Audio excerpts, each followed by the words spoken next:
Today on Sawtooth Tactical, we are bringing you three pistols that are similar, but also very different.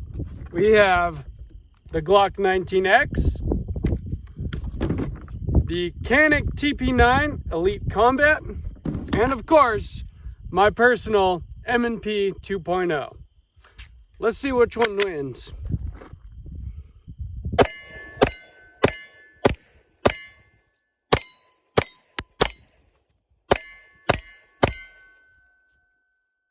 Love my M&P. Welcome back to Sawtooth Tactical. This week we have a comparison video of three polymer framed striker fired pistols. That would be the Glock 19X, the Canik TP9 Elite Combat, and my personal Smith & Wesson M&P 2.0. And while I know it might not be completely fair because I've upgraded this quite a bit, and it's obviously the pistol that I'm the most used to and probably shoot the best out of all of them, we're going to try to be as fair as we can because these are both very good pistols as well. Before we get started, I just want to thank everyone that subscribed to the channel. We're on our way to 1,000, and it's because of you guys. Thank you.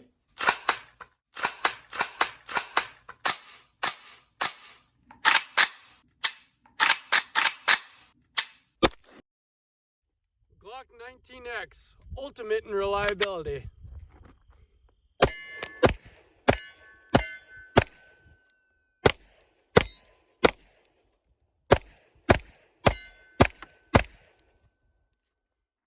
Canik TP9 Elite Combat with the Vortex Viper red dot.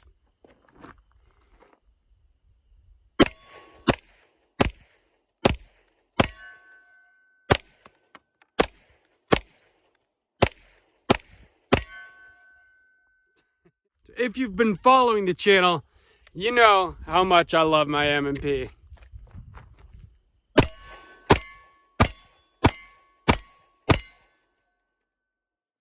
So I want to thank Ryan for lending me the Canik TP9 Elite Combat and Kaylin for loaning me the Glock 19X.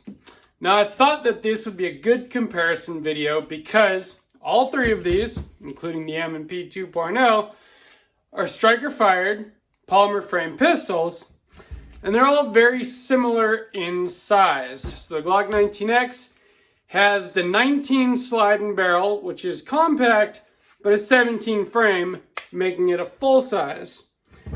The Canik would be compact if it wasn't for all this other stuff like the red dot, the mag extension, and the threaded barrel. And the M&P 2.0 is a 4¼ inch full size. And all three of these, when you put them together, are very similar in size. And so in theory, they should all shoot kind of the same. And in theory, they kind of do. But in practice, there's a lot of differences here. Now, obviously the Canik and the M&P kind of have a lot more features going for them. The Canik out of the box comes optics ready with a threaded barrel, a fantastic trigger, a mag well, and a titanium nitride barrel from Salient Arms, which is pretty amazing. The M&P, when I got it, it was as stock as this Glock 19X, but I sent the slide off to get milled, added the Holosun red dot, the Streamlight TLR1 HL Light, Cerakoted, and of course the Apex flat face trigger. So it's going to be an interesting comparison because of that. Because obviously the two of these both have optics, whereas the Glock does not. The two of these both also have better triggers, but this one did not when it started. In fact, I would venture to say that this stock Glock trigger is better than the stock M&P trigger. And this one didn't have a red dot when I bought it. Though you can buy red dot versions, red dot ready versions of both the M&P and the Glock. So, we're going to do a comparison here, but like I said, it might not be completely fair just because of the differences in features. But as far as the actual pistols go, we're going to see who comes out on top, because it might not be who you think. But then again, it might be. Everyone's favorite, the Glock.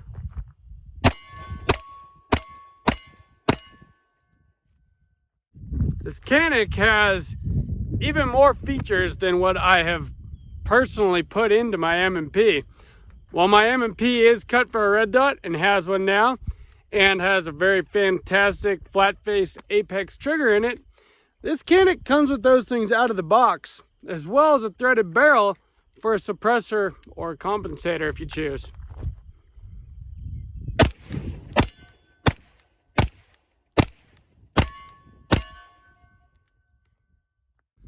Got as much as these other two pistols are nice, I sure do love my M&P.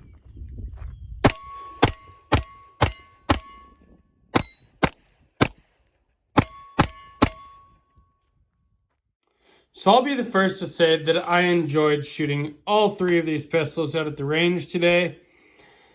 Now, I did shoot my M&P the best out of all of them, but I do have a lot more rounds personally through this gun than I do either of these. The interesting thing to me was, though, is that I actually shot the Glock better than the Canik. Generally, I shoot red dot pistols better than iron sights, but this Glock was so easy to put rounds on target for me for some reason. I can really see why Glocks are as popular as they are. The other big advantage that the Glock has over just about anything, although the M&P is probably a close second, as far as its reputation of reliability, nothing beats a Glock.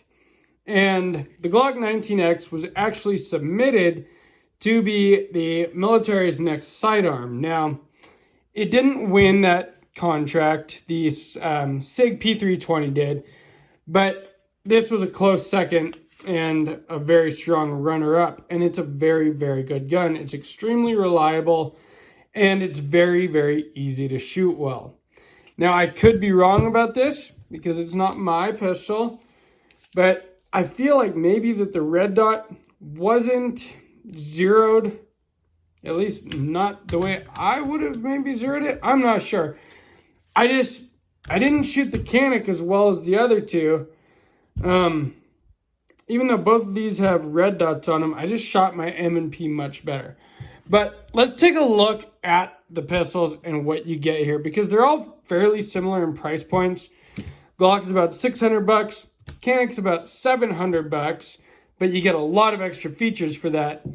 And the M&P is closer to $500 when it's stock, but with all of this stuff I've added to it, and the milling and Cerakote and everything, and the aftermarket trigger, is closer to $1,000 now. Is what it is. It's what I have to compare, and so it is what we're going with. Now, you could put a light like this on either of these. This TLR H1 came with different keys in order to mount them on a Glock rail or a pick rail. So that's something that I can't really say about any of them. You know, if I believe in having a light on a defensive firearm, I think that's very important. I also do love a red dot, and so to me, that kind of does go advantage M&P and Canik, although I don't believe either one of them comes with the red dot, and you could just as easily mill out a Glock slide and put a red dot on it, just like I did with my M&P. Now, as far as the triggers go, the Canik wins, even though I actually like the apex trigger better, and we'll see why right here. So, with the apex trigger, the take-up is extremely, extremely smooth, right to the wall, and then it's a very light, crisp break. That's your reset, right back to the wall, and your break again. But I had to install that and pay for that trigger. Now with the Canik, you get an incredible trigger out of the box. It's a flat-faced trigger, smooth take up there, kind of just like the Apex, but it kind of comes to a false wall, and then there's a little bit more travel that's heavier, and then you get your break. Reset, break, and it's really easy to shoot this one well off the break. Now the Glock trigger, is a standard Glock Trigger, which unfortunately compared to these two is not as good, but it's probably better than the trigger that came in this. So here it is much, much heavier than either of these. Has your trigger safety in the middle there. It's a much heavier pull. You kind of get a false wall unit there, and then a lot of grit and creep, and then kind of a rolling break. Now, once it resets, the reset also not quite as strong as these, but it is right back at the wall. And there's that break again. It is, like I said, kind of a squishy rolling break. Not the best trigger in the world, but definitely shootable. I had no problem shooting it well. And, you know, trigger isn't everything. Now, as far as the sights go, the Glock 19X at least comes with tritium night sights, which is really nice. These are the stock sights that came on my M&P, and they are not night sights. They're just standard white 3-dot sights. The Canik actually comes with your fiber optic front and a blacked out rear, though you lose the rear sight if you mount a red dot on it. Now, as far as right out of the box, the Canik is the only one of the three of these that is red dot ready, although you can get an M&P or a Glock optics ready if you so choose. Now, let's talk about the grip here. The stock Glock grip, you know, a lot of people say it leaves a lot to be desired. I think it's just fine. The texture isn't bad by any means, but there is a reason that people send off their Glock frames to get stippled. The Canik grip has a similar texture as the Glock on the front strap and back strap, and kind of a very fine sandpaper on the sides of it. It does have this magwell, which helps push your grip up high into the gun, which is good because it definitely has a little bit higher of a bore axis than either the Glock or the M&P. So the higher grip you can get, the better. But now when it comes to grip, M&P is definitely king. In my opinion, the M&P 2.0 has the best grip texture of any single pistol on the market today. This thing will not move around your hands. Now, if you were going to carry this would probably rub your skin a little raw. But as far as in your hand, it is solid. Now, when we talk about that bore axis, you can see here that both the M&P and the Glock have a very low bore axis. It's kind of what they're known for, which helps to manage recoil for sure. A low bore axis just makes a gun that much easier to shoot. Now, when you have this undercut, that helps get up higher on the gun even more, which the Canik and the M&P don't quite have as pronounced of an undercut as the Glock does. Now, when it comes to ambidextrous features, Glock, ambidextrous slide stop slide release, no ambidextrous mag release. Canik, ambidextrous slide stop slide release, no ambidextrous mag release.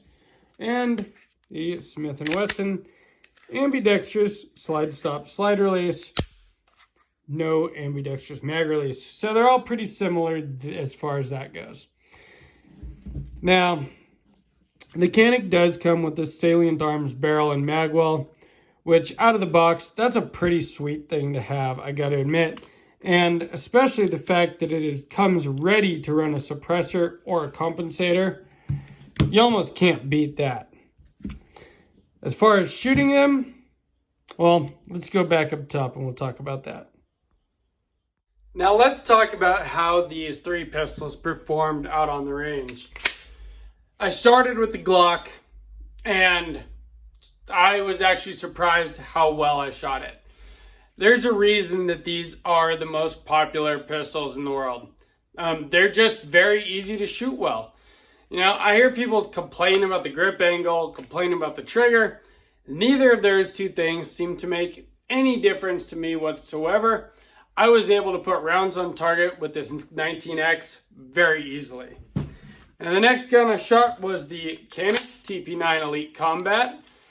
And while I'm very impressed with the feature set of this pistol and all of the just everything that you get out of the box with it, for some reason, I was not shooting it as accurately as I normally am able to.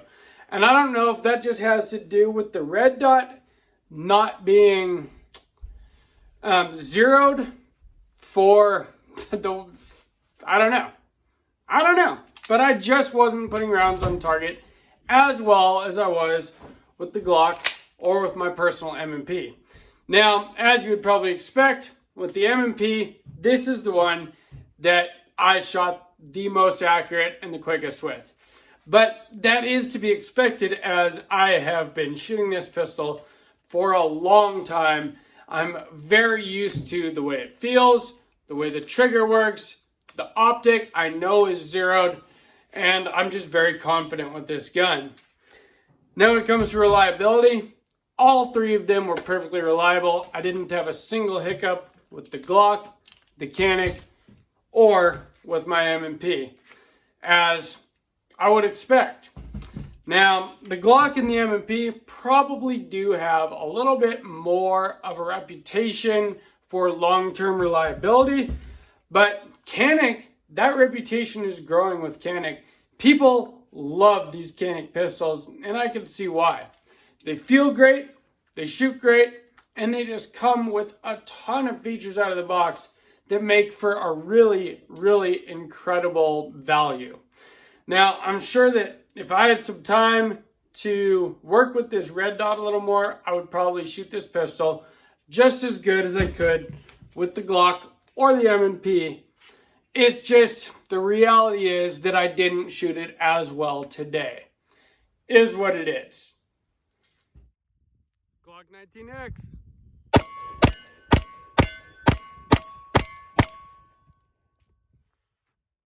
Unfortunately, I don't have a suppressor to test on this, but it is nice to have that option. The threaded salient arms barrel is a sweet extra touch.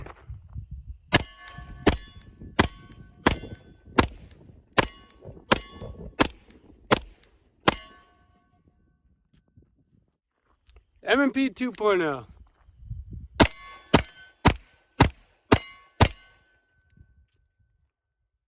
So, what do I choose in this pistol showdown? The Glock 19X, most popular pistol in the world. The Canik, probably the best out of the box value. Or the Smith & Wesson M&P, my personal pistol and the one that I have the most experience with. Well, it's probably not fair, but I do choose the M&P. I love this pistol. But I am, like I said, this is the one that I'm the most comfortable with, the one that I've ran the most. It does have some added weight up front because of the light, which seems to help control recoil. I'm extremely used to the red dot and the apex trigger on this gun, and it just is what it is. I just know this gun the best. Now, I think that if I had more time with either of these, that I would shoot either of them just as well. I think if I owned the Glock, I would probably mill it and put a red dot on it. Although I shot it with iron sights just fine. And I do feel like if I had more time with the Canik, I would probably shoot it just as well as any of the others. These are all fantastic options, and I don't think that you could go wrong with any of them, honestly. Now, like I said, in order to make a Glock that's stock look like this, have all the stuff that this has out of the box, you're going to spend a lot of money. And so, for that reason, if you want all of the goodies on your gun without spending a fortune, the Canik TP9 Elite Combat might be the way to go. If you don't care about that, probably the Glock 19X is going to be the way to go for you. It's a very simple pistol, but it really is the ultimate in reliability. And if you're like me and you just like the way the M&P looks and you don't mind spending extra time and money upgrading it to make it the pistol that you want, well, then maybe the M&P is the way to go for you. I know that it has been for me. But I do want to thank Kaylin for loaning me this Glock 19X and Ryan for loaning me the Canik TP9 Elite Combat. Both of these pistols are fantastic pistols, and I really appreciate you guys letting me use them for these videos. If you guys in the audience haven't been following the channel, look back the last few weeks. 2 weeks ago, I have a review of this Glock 19X. Last week, I have a review of the Canik TP9 Elite Combat. And if you look farther back on my channel, I have many videos with this Smith & Wesson M&P 2.0. So I hope you guys subscribe to the channel. You can catch all that plus tons of future content. Next week, I will be doing a review of the Vortex Viper Red Dot. So I hope you guys stay tuned for that as well. Please let me know down in the comments, what is your choice for a polymer frame striker fired pistol? Do you agree with my assessment or not? And if it's none of these three, what do you choose? If you like this video, please leave me a like. Please share this. And definitely please subscribe. And from Sawtooth Tactical, stay strapped or get clapped.